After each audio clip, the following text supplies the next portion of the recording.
Here's the thing though, the very first Merlin wasn't a wizard at all. Early medieval sources point to a real, or at least legendary, 6th century Welsh bard named Merlin Wilt. He was basically the court poet for a king named Gwendolen. As the story goes, Gwendolen was killed at the Battle of Afford. God, these names are so hard. In the Battle of Afterid in 573 AD. And the sheer carnage of the battle drove poor Merlin completely insane. He bolted for the forests of Scotland and lived there for the next 50 years as a wild hermit, expressing himself through cryptic poetry and in the process, gaining the gift of prophecy. In Celtic tradition, poets and prophets were often two sides of the same coin, and Merlin appears as a seer in a 10th century poem predicting the Anglo-Saxons would be driven out of Britain.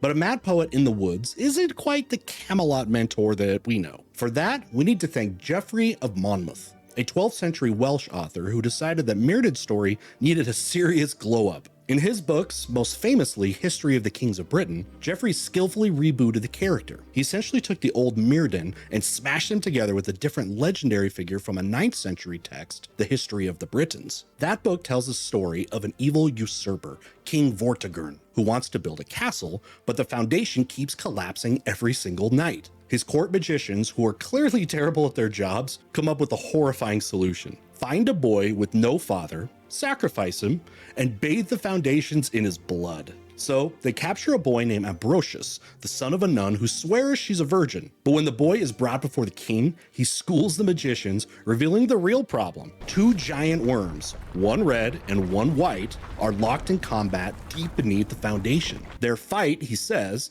is a prophecy of the coming war between the Britons and the Saxons. Geoffrey of Monmouth took this story and supercharged it. First, he blended the characters of Merlin and Ambrosius. Merlin's mother is still a nun, but his mysterious father is now an incubus, a male demon. In the medieval mind, demons were brilliant and could see the future. In Geoffrey's telling, Merlin inherits these demonic powers, but thanks to his mother's goodness, uses them for good. Then Geoffrey took on the worm problem. Two fighting worms? Not exactly epic. So, with a stroke of his quill, he upgraded them to two magnificent fighting dragons. The red dragon, Merlin explains, represents the Britons, and the white one represents the Saxons, who will ultimately win. But that wasn't all. Merlin unleashes about 100 other prophecies, laying out the entire future of England, including the glorious reign of King Arthur.